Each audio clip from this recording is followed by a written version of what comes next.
I used to think that working hard was the answer, that if I put in enough hours, clocked in, clocked out, stayed grateful, somehow it would add up to enough. Enough money, enough stability, enough resources to create. But lately, the math ain't mathin'. Because here's the truth. In America right now, working 40 hours a week is no longer enough to afford a 2-bedroom apartment. Not in New York, not in California, not even in a lot of smaller cities where people used to run to escape the chaos of rent. According to the National Low Income Housing Coalition, the average full-time worker would need to make about $33.63 an hour just to afford a modest 2-bedroom home. The average renter makes about $23.60, and the federal minimum wage still at $7.25, and it has not changed since 2009. That gap, that quiet growing gap, is where most of us are living our lives, working full time, doing everything right, and still falling behind. Welcome back to the Suffering for Art podcast, where we explore the highs and the lows of being an everyday creative human. My name is Brianna Kaleen, and this episode isn't just about money. It's about survival. It's about the illusion that if we just work hard enough, we'll be okay.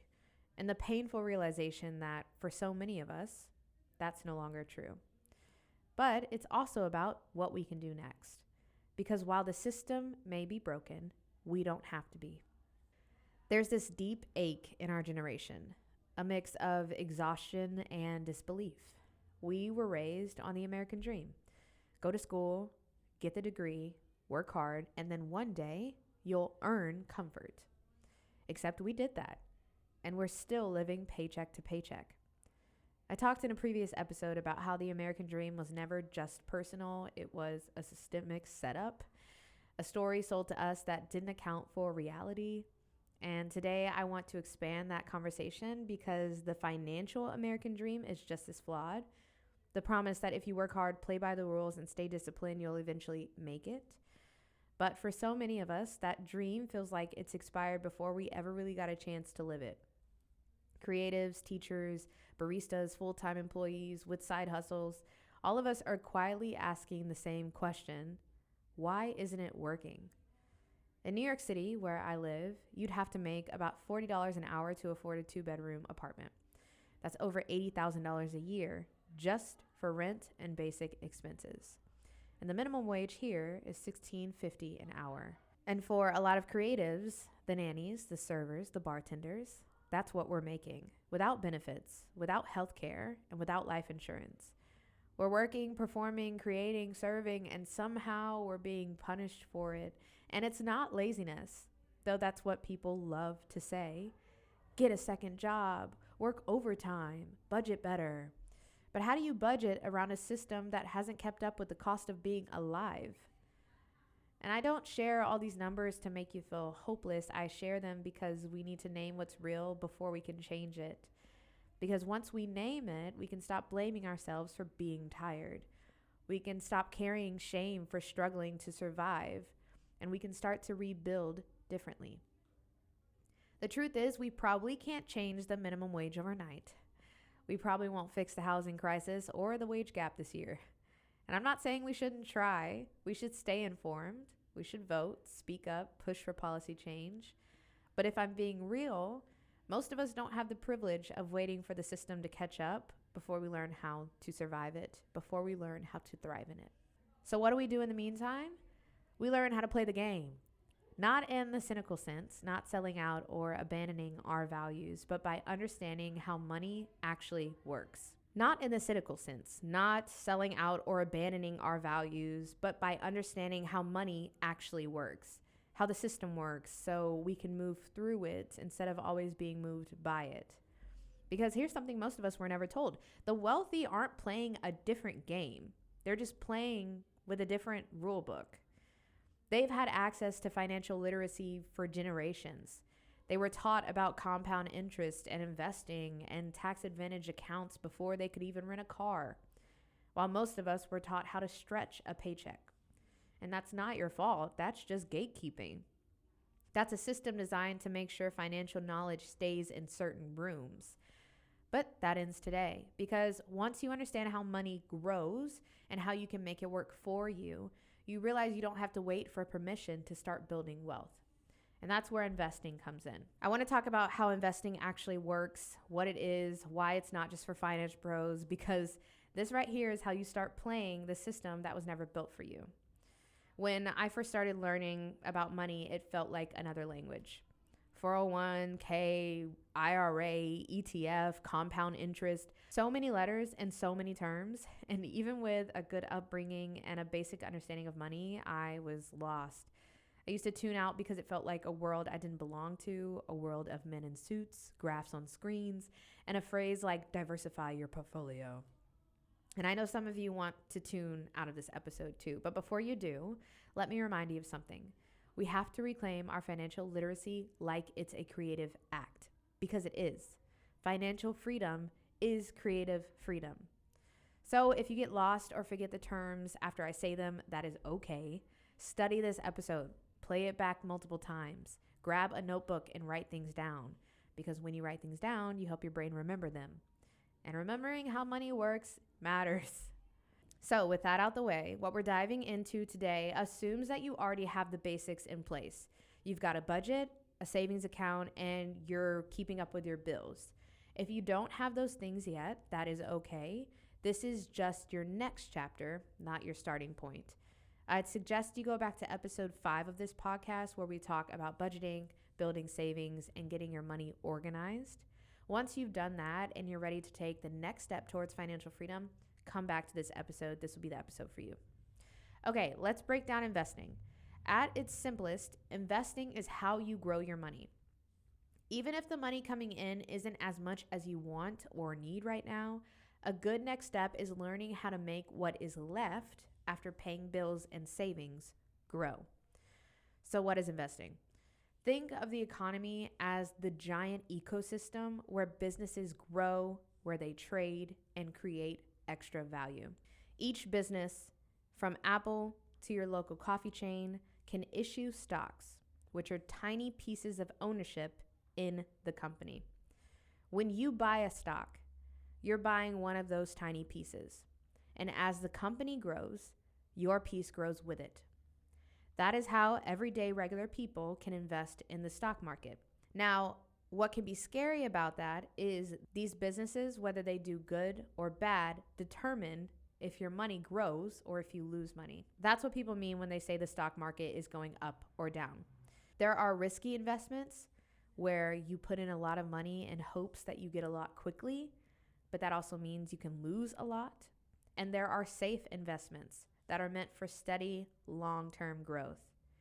For beginners, the most trusted and beginner-friendly option, the one most financial advisors will tell you to start with, is something called an ETF. That stands for Exchange Traded Fund. Remember, we talked about how a stock is just a tiny piece of a business? Imagine you took 5 of the top businesses in America, like Apple and Starbucks and Microsoft, and you put them into a basket, a bunch of different tiny pieces from those businesses. I then give you my money for all of those tiny pieces of those businesses. Okay, so that's what an ETF is. It's a bunch of different stocks bundled together. Now let's talk about how you actually invest, the accounts you invest through. There are many different types of investment accounts, and these accounts are basically where you store the money you want to invest. Inside of these investment accounts, you can buy stocks, those tiny pieces of company like Apple or Starbucks that we talked about earlier. Today, we're focusing on one of the most beginner-friendly and flexible options of an investment account, and that is the Roth IRA. Roth IRA stands for Individual Retirement Account. Here's how it works. You open a Roth IRA account. You can do that through a bank like Fidelity or Vanguard. You take the money that you've already paid taxes on, and you put it into your Roth IRA that you opened up. You then invest that money into things like ETFs, index funds, or mutual funds. Then you leave it alone, and that money grows tax-free. When you retire at the age of 59, everything that's grown inside that account is yours. No taxes, no penalties. It is yours. Now, here's what makes it unique. You can always take out the money you put in, your contributions, at any time. But you can't take out the money that's grown from your investments until you turn 59 and a half. So for example, stick with me. Let's say I put $1 into my Roth IRA and I invest that dollar into a stock. It grows to $1.50. Hey, if I ever need to take my money out, I can take out the $1 I put in, but I cannot take out the 50 cents that grew from the investment. That 50 cents stays until I retire. That's my future self's money. It's a retirement account, but here's the good news. You can open one at almost any age. And if you're single, you just have to make less than $150,000 a year to qualify. And I know what you might be thinking, okay, but I don't have a ton of money to invest. And that's totally fine. You don't need thousands of dollars to start. Even $25 or $50 a month is better than nothing, because it's not about how much you start with. It's about starting now. A Roth IRA is about time. It's an investment account. It's meant to be long term. If you just put $25 in a month into a Roth IRA and you keep doing that for the next 30 years, when you retire, you could have tens of thousands of dollars depending on how your investments grow. That is what consistency does. That's what time does. That's what your belief in your future does. Now, there's a ton more that we can talk about when it comes to investments. I will also have a PDF linked in the description of this episode that will help you diversify your language when it comes to investments and the different options that you may have. Today, I just wanted to focus on a very simple and very safe way to begin investing. But I know money can always be emotional, especially for artists. It can make people feel uncomfortable.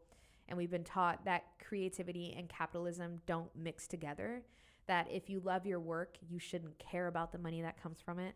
But that is just a lie to keep us powerless. Being smart with money does not make you greedy. It makes you free, free to rest, free to say no to work that you don't want to do, free to make art that isn't tied to survival. You don't need to be rich to be free, but you do need a plan. I've said a lot in this episode, and I honestly could talk about this forever. I feel like I always say that in these podcast episodes, but I do want to do a recap that nowadays in America, a full-time job no longer guarantees stability. And I think many of us have been feeling this for a while, but they've just put numbers to feelings that we've had for a long time. The housing market has priced out millions of working people, and it may seem very helpless, and it may seem you're just like struggling to keep up, and there's no way out. But there is, and you just need the tools, even simple ones, that can help you slowly build security. So I want you to start with these 3 steps. Build your emergency fund. Make sure you have that down. You need 3 months of expenses, even if it takes a year to get there. Once you're able to do that and budget regularly and pay your bills on time, open an investment account. A Roth IRA is a great option. And if you want other options, you can look at the PDF in this description of this episode. And then I want you to set up an automatic transfer, even if it's just $25 a month into an ETF. Okay. So you need to just automate it so that you don't even have to think about it. I know you have the $25 because I know you're going to DoorDash. Okay. Instead of door dashing, you can still DoorDash actually, but like one of those DoorDashes, because nowadays DoorDashing is like $25. You can take that $25 and invest it. Okay. Invest into your future self. The system may not reward your art, not yet, but your discipline will. Financial freedom is creative freedom. Okay. This is what financial healing looks like. It's not flashy. It's not fast. It's steady. And it's really beneficial. Also note that you are not behind. You are just waking up. Okay. Now that you know what to do, don't panic. Just have a purpose. Your money now has a purpose outside of paying bills. It is there to help create stability in your life. This is the beginning of financial freedom. And maybe your goal isn't just to make it anymore. Maybe the goal is to build a life that can hold you while you create. And I really hope this episode helps you take the first step into that. This is Suffering for Art. Thank you so much for watching this episode. If it helped you, please consider liking the episode and sharing it with a friend, or even just commenting. I'd love to hear your thoughts or your questions. If you want that PDF resource that I was talking about, go to the description box of this episode and it will be linked there. And as always, I am so happy to grow with you. I am so happy to learn with you. And I will see you on the next episode of Suffering for Art.